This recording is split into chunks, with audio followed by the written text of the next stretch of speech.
8 मार्च को women's day आ रहा है और ऐसे अवसर मिलेंगे तो वहाँ मंच पर और ऑडियंस में दोनों में विमेन ही ज़्यादा दिखाई देती, गर्ल्स और महिलाओं की संख्या ही होती। एक दो बार टीवी शो पर भी चर्चा करने का मौका मिला तो मैंने ये कहा कि जब आप महिलाओं की स्थिति के बारे में, उनके स्तर के बारे में, उनके अचीवमेंट के बारे में बात करते हैं तो आपको पुरुषों को भी निश्चित रूप से उसमें बुलाना चाहिए। बिना उनके कैसे हम चर्चा कर सकते हैं विमेन एम्पावरमेंट की। और आज मुझे खुशी है कि यहाँ पर मुझे वो मौका मिल रहा है कि आप सबके साथ जो है शेयर करने का अवसर मिल रहा है, क्योंकि ये तो बिल्कुल तय बात है कि पुरुष और महिलाएं एक दूसरे के प्रतिद्वंदी तो नहीं है, जो आजकल प्रेजेंट किया जाता है कि जैसे एक दूसरे से लड़ाई चल रही हो, एक दूसरे से प्रतियोगिता चल रही हो, संघर्ष चल रहा हो कि कौन आगे है, कौन बेहतर है। ये तो नहीं है, एटलीस्ट ये चीज तो नहीं है, मैं ऐसा मानती हूँ। वो एक दूसरे के सहयोगी हो सकते हैं, एक दूसरे के साथ चलने वाले हो सकते हैं। और आप जहां जहां देखेंगे, अगर महिलाओं को भी अगर सफलता मिली है तो निश्चित रूप से उनके जीवन साथी का, उनके परिवार का अगर योगदान रहता है तो वो बेहतर तरीके से परफॉर्म कर पाती है। और अगर पुरुष भी अगर सफलता की मंजिल तक पहुंचते हैं तो निश्चित रूप से उनके जीवन साथी का, उनके परिवार का उसमें बहुत बड़ा योगदान होता है। और जहाँ ये योगदान होता है वहाँ पे मंजिलें आसानी से पाली जाती हैं। मैं यूं तो नहीं कहूंगी कि महिलाओं को या वही महिलाएं अचीवमेंट हासिल कर पाती हैं जिनको परिवार का सहयोग मिलता है। महिलाओं ने बहुत विषम परिस्थितियों में, ये तो हमको मानना ही पड़ेगा, खास तौर से भारतीय समाज की अगर हम बात करते हैं तो एक पुरुष प्रधान समाज है जहाँ महिलाओं को आगे बढ़ने में चुनौती का सामना करना पड़ता है।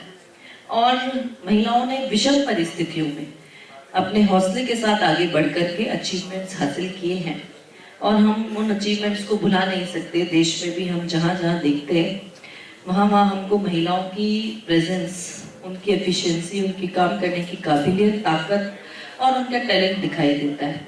अगर हम बहुत सशक्त प्रधानमंत्रियों में अगर गिनती करें भारत के, तो हमें सबसे पहला अगर नाम अगर याद आता है तो वो इंदिरा गांधी का याद आता है।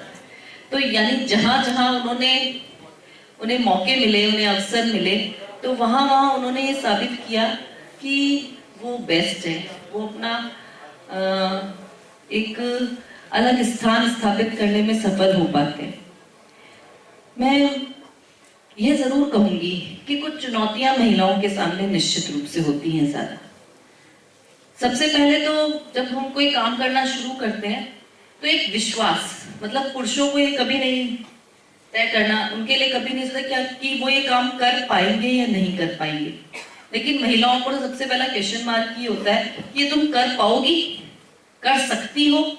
एक पहला जो क्वेश्चन उठ करके आता है वही ये आता है और वहीं से शायद उनके लिए चुनौतियां ज्यादा शुरू हो जाती हैं। मैं बहुत, आप सब यहाँ बैठे हुए हैं, बहुत छोटे से एग्जाम्पल एक देना चाहूंगी।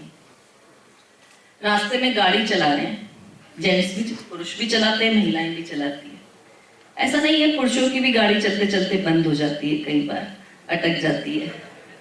लेकिन अगर किसी महिला की गाड़ी अगर रुक जाए, अटक जाए, तो आप देखिए, चलानी नहीं आती तो क्यों निकले थे सड़क पर। जैसे गाड़ी केवल पुरुष महिलाओं की बंद हो सकती है या पुरुषों की कभी बंद ही नहीं होती हो। एक बहुत सिंपल सा एग्जांपल है, आपको आंकड़ा के कमेंट सुनने को मिल जाएगा। मतलब महिलाओं को शुड बी परफेक्शनिस्ट, उनको परफेक्शन ही होना चाहिए, उनसे कोई गलती नहीं होनी चाहिए। ये एक बहुत बड़ा डिफरेंस है जो महिलाओं और पुरुषों में मैं महसूस करती हूँ कि अगर आपने कहीं कमी कर दी, कहीं महिलाओं के काम में अगर कहीं कमी रह गई तो उसमें ब्लेम ये आएगा कि आप महिला हो इसलिए कमी रह गई।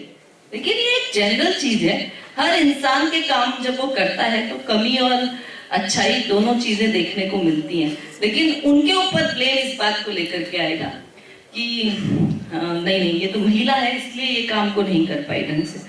और मैं अगर मेरे अनुभवों की अगर बात करूं, शेयर करना चाहूंगी, तो आपसे सवाल ज्यादा सुनना चाहूंगी। अगर आप कुछ और जानना चाहेंगे तो मैडम, आपसे रिक्वेस्ट है कि आप अपना जो ये सफर है, जो इस मुकाम तक आप पहुंची हैं, उसको आप शुरू से बयान करें, उसके बाद भी बच्चे हमारे आपसे बिल्कुल, मैं भी मुझे भी बात करना ही ज्यादा अच्छा लगेगा। मैंने जब मेयर बन करके मैं डायरेक्ट इलेक्शन, फर्स्ट टाइम ये डायरेक्ट इलेक्शन था और राजस्थान का सबसे बड़ा चुनाव मैंने लड़ा। लगभग 18 लाख वोटर थे जिन्होंने मुझे चुन करके सीट पर पहुंचाया। एक एमपी से बड़ी सीट थी। एमपी के इलेक्शन में 16 लाख वोटर के लगभग होते हैं, लेकिन मेयर के इलेक्शन में 18 लाख वोटर्स थे। और शायद राजस्थान के इतिहास में इतना बड़ा चुनाव, इतने बड़े वोटर्स के साथ चुनाव पहले कभी नहीं हुआ।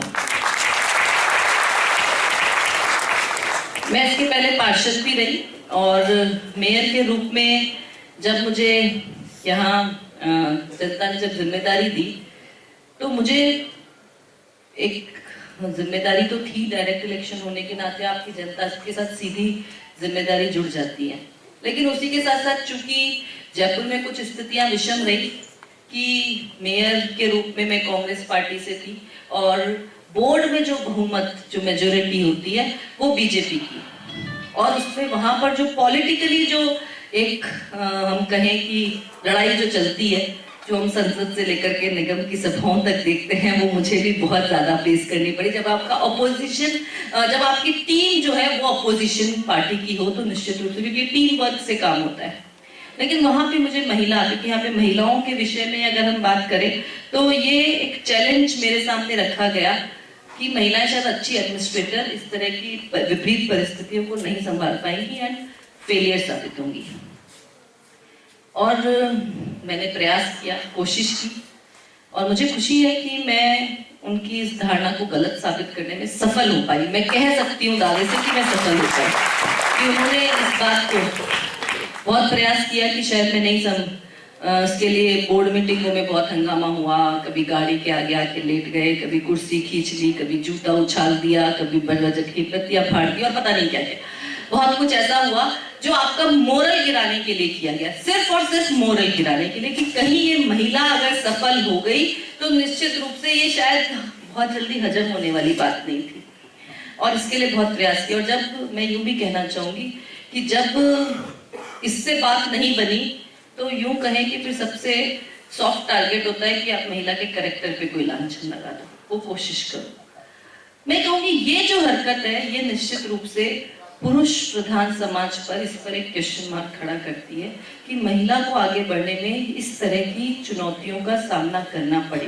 बजाय उसके काम को लेकर के आप काम में कमी निकालो, वहां आरोप लगाओ, प्रत्यारोप लगाओ, समझ में आता है, लेकिन पर्सनल लाइफ को इस तरीके से प्रोफेशनल लाइफ में जोड़ करके सिर्फ मोरल डाउन करने के लिए अगर किया जाए तो उस समाज के लिए चिंता का विषय, ये सोच का विषय हो सकता है कि क्या हम वो माहौल दे पा रहे हैं जहां महिलाएं आगे बढ़ने में अपने आप को सुरक्षित महसूस कर सके। ये हम सब के लिए चिंता की बात है। ये केवल महिलाओं के लिए सोचने की बात नहीं है, ये पुरुषों के लिए भी उतने ही सोचने की बात है कि क्या हम ऐसा माहौल दे पा रहे हैं। मैं एक और बहुत छोटा सा, एक बहुत प्रैक्टिकल एग्जाम्पल आपको देना चाहूंगी।